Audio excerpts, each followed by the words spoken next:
नमस्कार विद्यार्थियों, स्वागत है आप सभी लोगों का आरएस बाबा पर। जैसा कि आप लोगों को पता है कि हमारी क्लासेस जो है वो अभी धनाधन चल रही हैं। एक क्लास के बाद में दूसरी क्लास शुरू हो रही है। ये मेहनत जो है वो केवल आप लोगों के लिए की जा रही है और हम लोग शाम को 10 बजे एमसीक्यू सेशन के अंदर मिलते हैं। ये मेहनत इसलिए की जा रही है ताकि आप लोग जो है वो सफल हो सके। इस बार हमने जो बीज अंकुरित किया है उससे जो पौधा निकला है वो एक पेड़ के रूप में और पेड़ से फल जो है वो लग सकें और वो फल जो है वो आपकी सफलता से सुनिश्चित हो सकेंगे। शाम को 10 बजे हम लोग ये सेशन जो चलाते हैं इसका कारण यही है कि जब भी ईओआरओ का एग्जाम हो आप लोगों को डायरेक्टली जो है इस सेशन से क्वेश्चंस देखने को मिल जाएं। आप लोग ये कहें कि वाकई में सर हम लोगों ने जो आज तक प्रैक्टिस की है उससे हमको काफी फायदा भी मिला है। चलिए शुरुआत करते हैं हम लोग आज के सेशन का। सेशन काफी इंपॉर्टेंट है। एप्लीकेशन को आप लोग को डाउनलोड करनी है। आरएस बाबा दीपक सर, यहाँ पर आप लोगों को कई सारे जो है वो जो सब्जेक्ट वाइज टेस्ट सीरीज है वो भी आप लोगों को देखने को मिलती है। अगर देख लीजिए आप लोग राजस्थान पॉलिटी देखिए, यहाँ पर अगर पॉलिटी की आप लोग प्रैक्टिस पेपर लेते हैं तो डिस्काउंट मिल रहा है ना, सीधे तौर पे डिस्काउंट, और ऊपर से ज्यादा प्राइस हमने नहीं रखी है। स्टार्टिंग के अंदर जो 50 विद्यार्थी हैं उनके लिए 399 के अंदर ही रखा है और विद्यार्थियों ने काफी अच्छा इंटरेस्ट भी दिखाया है। सबसे महत्वपूर्ण बात है, इस पर बहुत अच्छे से वर्क भी किया गया है, वो है कि हिंदी और इंग्लिश दोनों मीडियम्स के अंदर आपका कोर्स अवेलेबल रहेगा। आपको नोट्स भी जो है वो इसी मुताबिक जो है वो प्रोवाइड करवाए जाएंगे। ठीक है। इसके बाद में अगर हम लोग इंडियन पॉलिटी की बात करें तो इंडियन पॉलिटी में भी तमाम टॉपिक कवर किए जाएंगे। शुरुआत के 50 विद्यार्थियों के लिए प्राइस जो है वो काफी कम रखी गई है। मतलब मान लीजिए आपकी पूरा पैसा वसूल इसके अंदर होगा। पॉलिटी के प्रैक्टिस पेपर जो है वो भी आपको इसके अंदर दिए जाएंगे। ठीक है। इसके बाद में राजस्थान ज्योग्राफी की बात करें तो राजस्थान ज्योग्राफी इन तमाम के डेमो लेक्चर जो है वो आप लोगों को अवेलेबल करवाए जा चुके हैं। आप लोग जाकर ऐप के ऊपर देख सकते हैं। 399 के अंदर आपको फुल वीडियो कोर्स मिल रहा है राजस्थान ज्योग्राफी का। भाई इससे कम और नहीं हो पाएगा, है ना। हिंदी और इंग्लिश मीडियम दोनों लैंग्वेज के अंदर आप लोगों के लिए यहाँ पर लॉन्च किया गया है। फुल डिटेल कोर्स है। फ्री मिलेगी आपको राजस्थान ज्योग्राफी के प्रैक्टिस पेपर जो है वो आपको यहाँ पर बिल्कुल फ्री दिए जाएंगे। 50 विद्यार्थियों के लिए प्राइस है, फिर प्राइस जो है वो बाद में बढ़ भी सकती है। ठीक है, क्योंकि देखिए किस तरीके से पढ़ाने का पैटर्न है, जिस क्वालिटी को मेंटेन किया गया है, आप लोग डेमो लेक्चर्स के अंदर जाकर देखिए। बहुत सारे विद्यार्थियों ने डेमो लेक्चर देख भी लिए होंगे। कैसा लगा है मुझे आप लोग कमेंट सेक्शन में जरूर बताइए। क्वालिटी कंटेंट है कि नहीं, और आगे जो है वो आपको इससे भी अच्छी क्वालिटी के लेक्चर जो है वो मिलने वाले हैं। बहुत अच्छी नॉलेज जो है वो आप लोग को मिलेगी। ईओआरओ का full video course part B के लिए ऑलरेडी लॉन्च हो चुका है। 799 के अंदर ये कोर्स अवेलेबल है। पार्ट ए और पार्ट बी की टेस्ट सीरीज आपको बिल्कुल फ्री दी जाती है। इसमें 120 क्वेश्चन होते हैं। 120 क्वेश्चन में से 80 क्वेश्चन पार्ट ए के प्लस 40 क्वेश्चन होते हैं पार्ट बी के, और टोटल 120 क्वेश्चंस के साथ में यहाँ पर 13 तो होते हैं टॉपिक वाइज टेस्ट पेपर, 7 होते हैं आपके फुल लेंथ टेस्ट पेपर।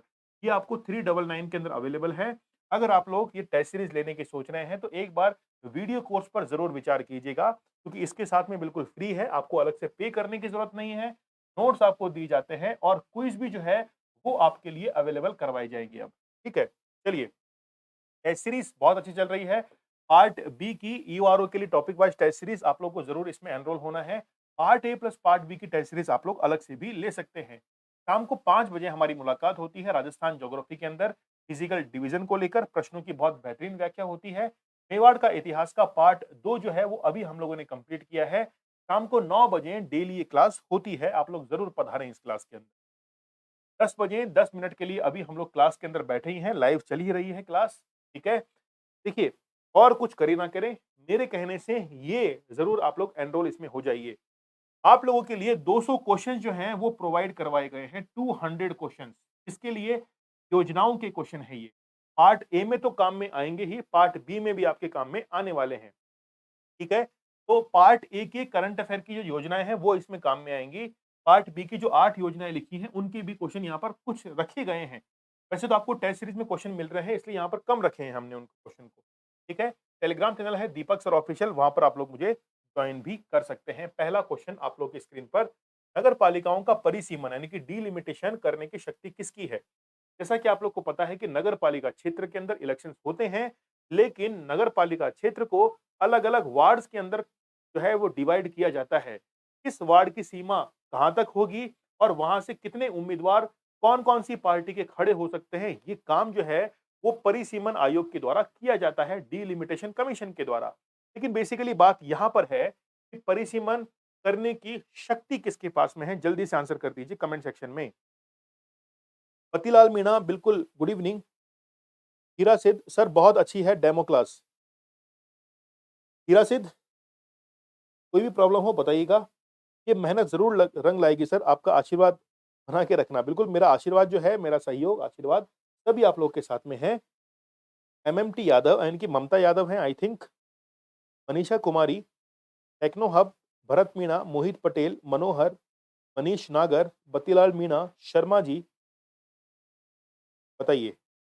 ये आप लोग कह रहे हैं। अमर सिंह, मोहित विजय, ये आप लोग का आंसर है, बोले राज्य सरकार, बहुत अच्छा।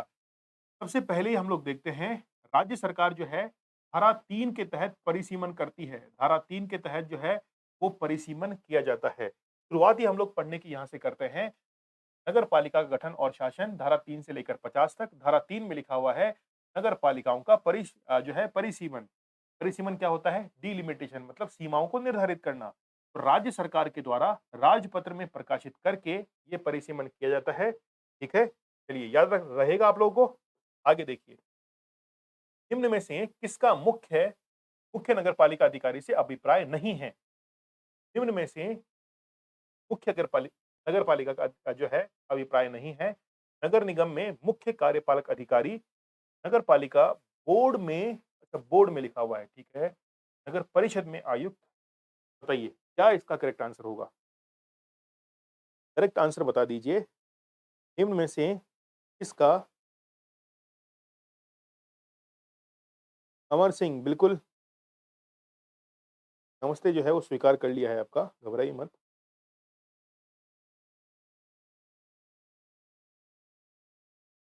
दूसरे का बी आप लोग कह रहे हैं। दूसरे का बी आ रहा है हमारे पास में। शर्मा जी कह रहे हैं कि दूसरे का बी है। नगर पालिका बोर्ड में कार्यपालक अधिकारी, बहुत अच्छा। टेक्नो हब का बी है। मनोहर लाल का बी है। मनीषा कुमारी का बी है। हीरा सिद्ध कह रहे हैं कि दूसरे का डी है, इनमें से कोई नहीं। मोहित पटेल बी है, ठीक है। और बताइए, और आंसर आने दीजिए। देखिए भरत मीणा का डी आया है।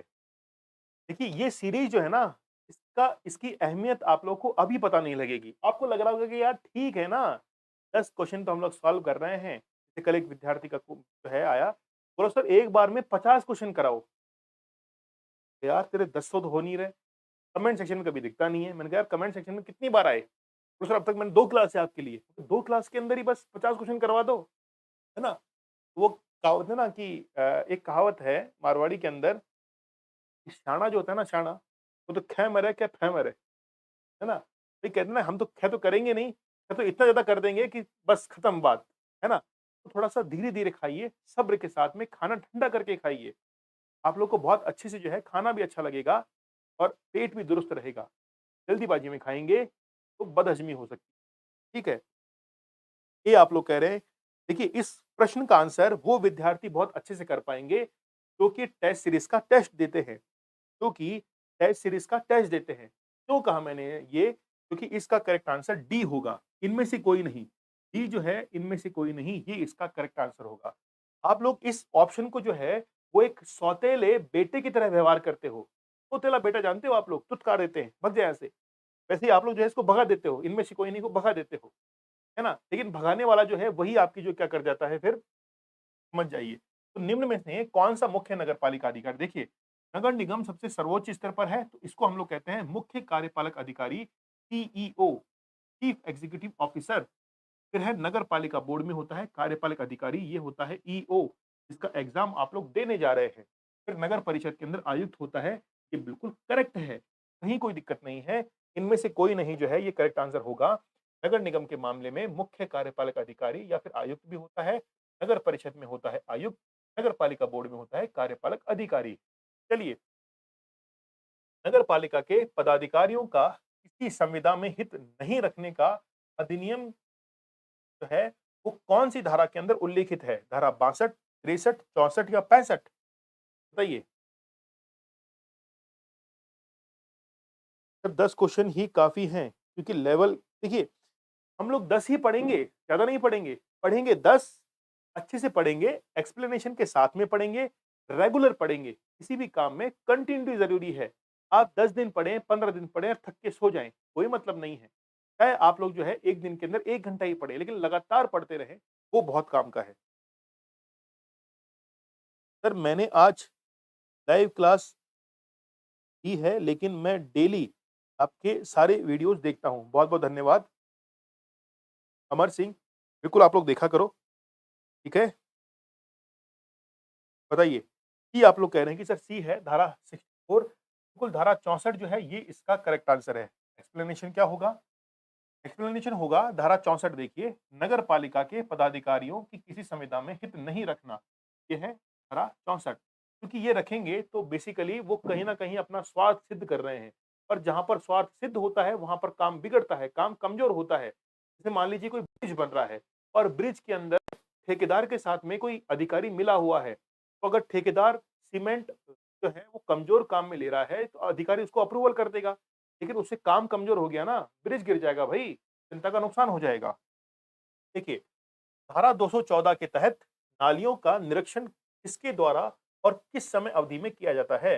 मुख्य नगरपालिका अधिकारी सूर्योदय से सूर्यास्त तक, सीएमओ के द्वारा प्राधिकृत अधिकारी सूर्योदय से सूर्यास्त तक, मुख्य नगरपालिका अधिकारी प्रातः 9 से शाम 5 बजे तक, या फिर ए या बी दोनों। बताइए क्या इसका करेक्ट आंसर होगा? हम लोग रोजाना जो है, रोजाना तैयारी करेंगे। एग्जाम 14 मई को है, तैयारी अभी से रोजाना आप लोग पढ़ेंगे। मैं कह रहा हूँ कि देखिए पोस्ट काफ़ी अच्छी है। अगर आप लोग आरएस अलाइड में जाना चाहते हैं, इस पोस्ट को पकड़ लीजिए। आप आरएस की अलाइड तक पहुँच जाएँगे।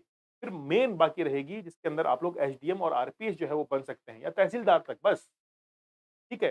वैसे तहसीलदार भी इसमें प्रमोट होके बन जाएँगे, लेकिन आप एसडीएम और आरपीएस ही आपके लिए बाकी रहेगा, बाकी ये वैकेंसी आपका काम कंप्लीट कर देगी, ठीक है? तो मेहनत कीजिए आप लोग। धीरे-धीरे ही सही, काम जो है लगातार जारी रखिए। मोहित महुआ, ए और बी, बिल्कुल ए और बी जो है ये करेक्ट आंसर है।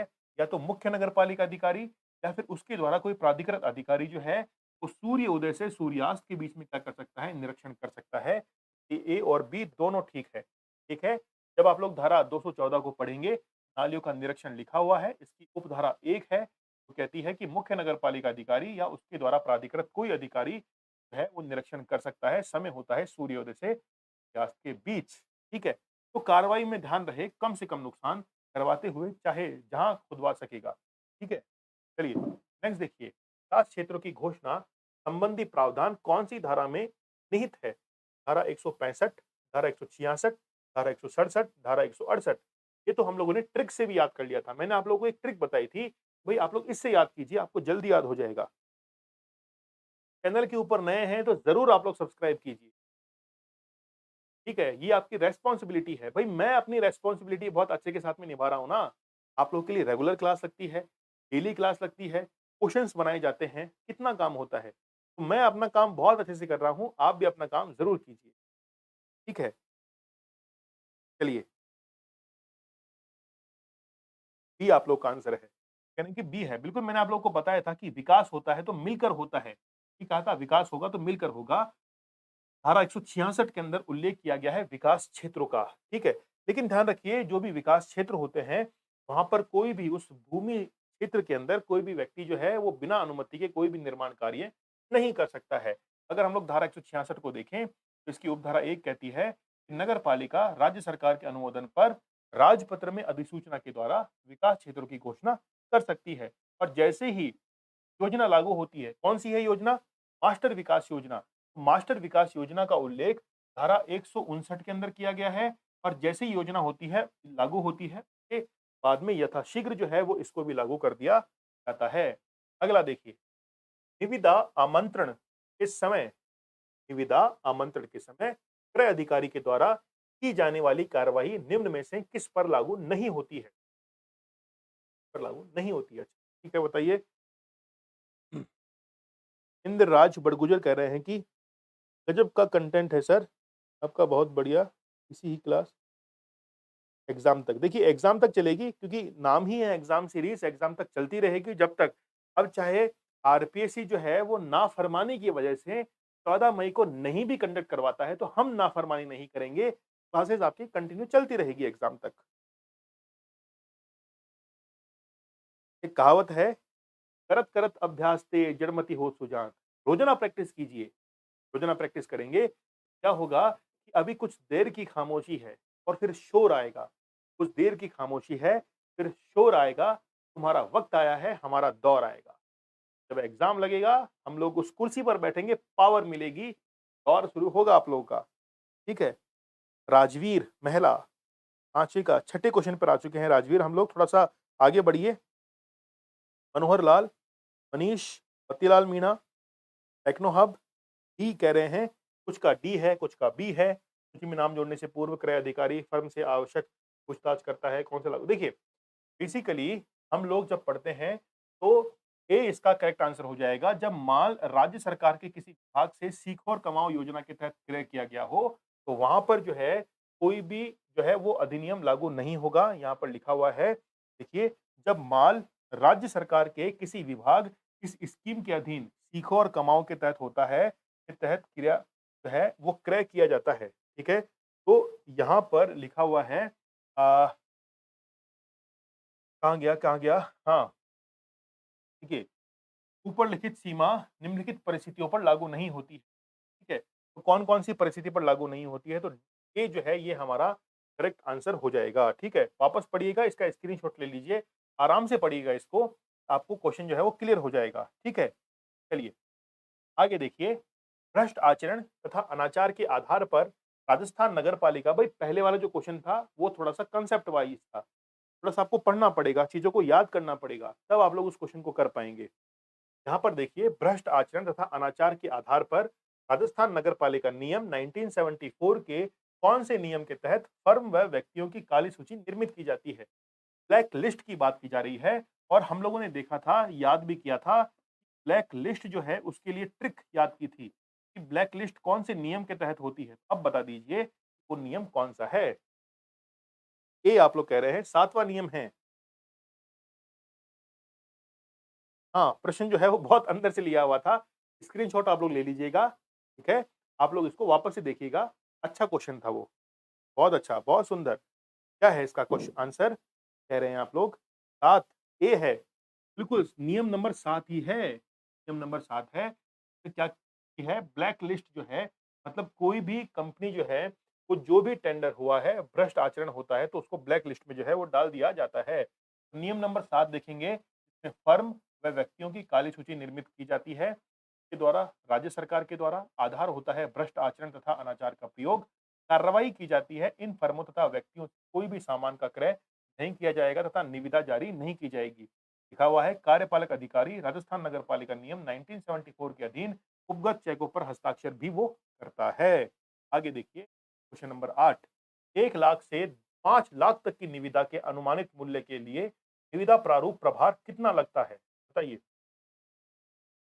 क्वेश्चंस की प्रैक्टिस रोजाना कीजिए, मैं कह रहा हूं अभी भी आप लोगों को, कि आप लोगों की होगी, लेकिन कभी करेंगे, कभी नहीं देखेंगे, सेशन कभी देख लिया, ठीक है, मन मर्जी के मालिक हो गए, तो एग्जाम में मार्क्स भी फिर आपको मन मर्जी के मिलेंगे। ठीक है, मतलब मन मर्जी किसकी? उस एग्जामिनर की मन मर्जी। बताइए, चलिए। देखिए, आज शाम को राजस्थान ज्योग्राफी की आप लोगों की क्लास नहीं हुई थी क्योंकि कहीं अर्जेंट जो है वो पेरेंट्स को फंक्शन में लेके जाना था और मुझे जो है वो साथ उनको लेके जाना था। हम लोग साथ जो है वो लेके गए उनको, ठीक है? और मतलब लगभग ये मान के चलिए कि 120 किलोमीटर जाना, 120 किलोमीटर आना और वापस आके द 2 से 3 आपकी क्लास हो गई थी। साढ़े 3 या 4 बजे निकले, ठीक है? तो लगभग 100-110 किलोमीटर वो होगा, लगभग 100 से 120 किलोमीटर के आसपास जाना और फिर आना और वापस क्लास के लिए समयबद्ध रहना, ठीक है? तो केवल आप लोगों के लिए। बताइए, बी आप लोग कह रहे हैं कि सर ₹50 नहीं भाई, हीरा सिद्ध, वेरी गुड हीरा सिद्ध, मनीष, ये आंसर होगा भाई ₹100, 1 लाख से 5 लाख है ना? 1 लाख से 5 लाख, ₹100 है भाई, 1 लाख से 5 लाख ₹100 है। देखते हैं, 1 लाख से 5 लाख, हाँ, 1 लाख से 5 लाख जो है वो कितना है? ₹100 का प्रभार है।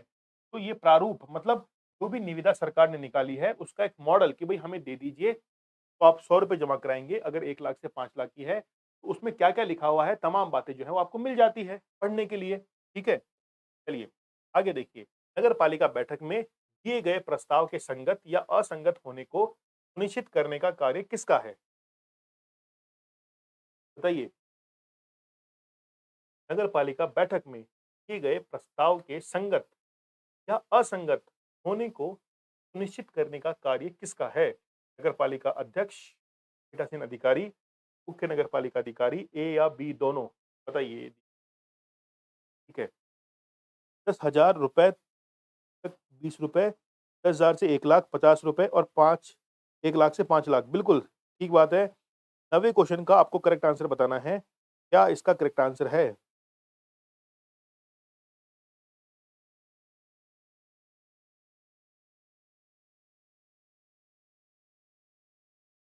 संगत है या असंगत? बी, भरत मीणा कह रहे हैं कि पीठासीन अधिकारी।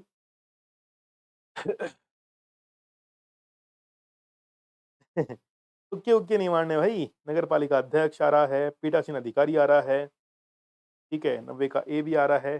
देखिए क्या करेक्ट आंसर होगा? जो मुख्य नगर पालिका अधिकारी होता है, वो इस चीज़ को डिसाइड करेगा, ठीक है?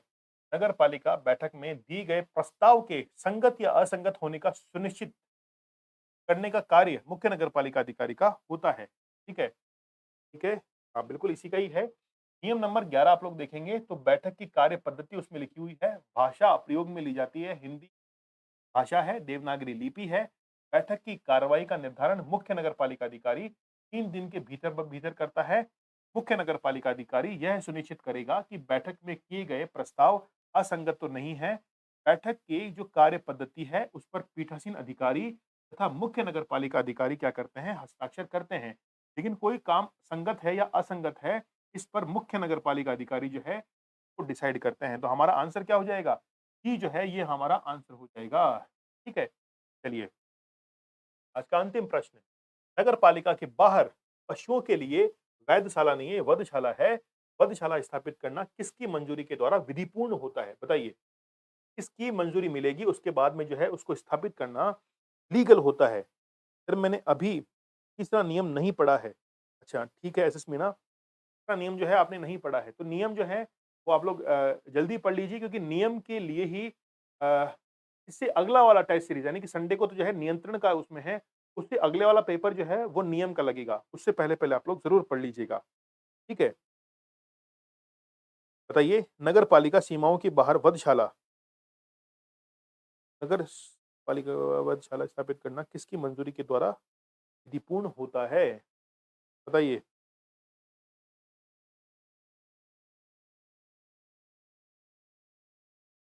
नगर पालिका अध्यक्ष ही आप लोग कह रहे हैं, मुख्य नगर पालिका अधिकारी, ये वधशाला जो है वो बाहर स्थापित करनी है और वो राज्य सरकार के द्वारा नियुक्त जो अधिकारी है वो इस चीज़ का डिसीजन लेंगे। बी जो है ये हमारा करेक्ट आंसर होगा। देखिए, जब धारा 271 आप लोग पढ़ेंगे नगर पालिका सीमाओं के बाहर वधशाला, ठीक है? वधशाला मतलब जिसको आप लोग कहते हैं ना कि पशुओं के लिए हम लोग एक कब्रिस्तान की बात कर रहे हैं सीधे तौर पर। तो राज्य सरकार के द्वारा नियुक्त अधिकारी की मंजूरी से नगर पालिका के बाहर पशुओं के लिए शवों की वधशाला स्थापित करना विधिपूर्ण होगा। ये विधि लिखा हुआ है, विधिपूर्ण जो है वो होगा। ठीक है? चलिए। एप्लीकेशन को आप लोगों को डाउनलोड करना है, बहुत सारे वहाँ पे जो है वो आपको स्टडी मटेरियल दिए गए हैं। राजस्थान पॉलिटी का वीडियो कोर्स जो है वो 399 के अंदर अवेलेबल है, आप लोग जल्दी से इसको एनरोल कर लीजिए, क्योंकि ये केवल 50 विद्यार्थियों के लिए ही है।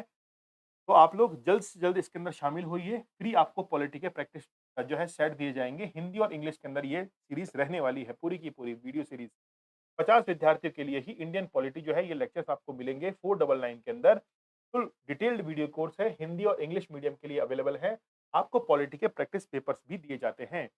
50 विद्यार्थियों के लिए आपको राजस्थान ज्योग्राफी का पूरा वीडियो कोर्स बहुत सारा कवर करेंगे हम लोग इसके अंदर और वो केवल मात्र देखिए कितनी कम शुल्क है 399 के अंदर और फिर भी आपको और भी कुछ इसके साथ में फ्री दिया जा रहा है राजस्थान ज्योग्राफी के प्रैक्टिस पेपर। तो क्वालिटी जो है इसका ध्यान रखा गया है, बेस्ट क्वालिटी है ना, लिख दिया है भाई। थोड़ा-सा ध्यान रखिएगा, बेस्ट क्वालिटी है, हिंदी और इंग्लिश मीडियम में हम लोग इसको कवर करेंगे। 799 के अंदर फुल वीडियो कोर्स है।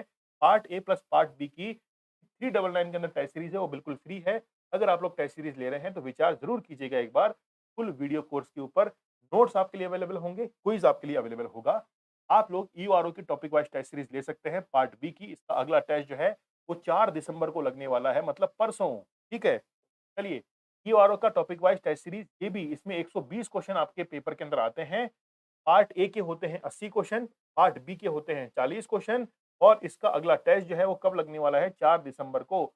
टॉपिक्स जो है वो आप लोगों के लिए ऑलरेडी टॉपिक्स जो हैं वो आप लोगों के लिए ऑलरेडी जो है वो सिलेबस डाल दिया गया है ऐप के ऊपर, आप वहाँ से इसको देख सकते हैं, ठीक है? फिर शाम को 5 बजे हमारी राजस्थान ज्योग्राफी क्लास होती है, उसमें एमसीक्यू सीरीज आप लोगों की चल रही है, प्रश्नों की व्याख्या करवाई जाती है। शाम को 9 बजे हम लोग मेवाड़ का इतिहास पढ़ रहे हैं, राजस्थान की आर्ट एंड कल्चर की क्लास आप लोगों के लिए लगाई जाती है। शाम को 10 बजे याद रखना लाइव क्लास होती है, शाम को 10 बजे ईओआरओ के लिए 10 एमसीक्यू हम लोग सॉल्व करते हैं। 200 क्वेश्चंस जिन्होंने अभी तक नहीं लिए हैं, जल्दी से ऐप पे जाइए। मात्र ₹10 के अंदर आपको 200 क्वेश्चन जो है ईओआरओ की योजनाओं के प्रैक्टिस के लिए मिल जाएँगे। टेलीग्राम चैनल है दीपक सर ऑफिशियल, जहाँ पर जाकर आप लोग जॉइन कर लीजिए। फिर भी आप लोग कहते हैं कि नहीं सर, हमको तो ज़्यादा ही समस्या है, इस नंबर पर आप लोग कॉन्टैक्ट कीजिए 142326। एक ईओआरओ का ग्रुप है, ठीक है? आरएस बाबा का ग्रुप है, व्हाट्सएप ग्रुप, उसमें भी आपको ऐड कर दिया जाएगा। मुझे आप लोग इस नंबर पर मैसेज कर दीजिए। महेंद्र पटेल, सर मेरा 5 जनवरी को सीईटी एग्ज़ाम है। मुझे उसके बाद ओनली ईओआरओ की तैयारी करनी है। 4 मंथ में ईओआरओ में 1 सीट ले सकता हूँ, कैसे स्टार्ट करूँ? तैयारी देखिए, बेसिकली सीईटी का एग्ज़ाम आप लोग जनवरी में, और कमेंट भी बहुत सारे कर दिए यार, बहुत सारे कमेंट कर दिए। हाँ, तो कुछ ज़्यादा ही भावनाएँ व्यक्त हो गई हैं। इन कमेंट के हिसाब से मेहनत भी की जाएगी या फिर ये केवल वो उस तरीके के फूल हैं, भई ठीक है, मौसम आएगा तो खिलेंगे, नहीं आएगा तो नहीं खिलेंगे, वैसा मत करना। तैयारी करनी है तो करो, दिल से करो, मन से करो, दिमाग से करो, नहीं तो छोड़ दो, ठीक है? तैयारी करनी है, डिसाइड किया है, तो बहुत अच्छे से तैयारी करनी है, ठीक है? तो सीईटी का एग्ज़ाम आप लोगों का कब है? जनवरी के अंदर है ना? तो जनवरी के बाद ईओआरओ की तैयारी के लिए आपको 4 महीने मिलेंगे। 4 महीने में आरएस प्रीलिम्स क्लियर हो जाता है, ईओआरओ तो बहुत छोटी चीज़ है, पेपर इक्विवेलेंट है। 3 महीने पढ़कर आरएस प्रीलिम्स क्लियर हो जाता है और यहाँ पर भी सेम वही बात है, आरएस प्रीलिम्स को क्लियर कीजिए और ईआरओ के पेपर को क्लियर कीजिए।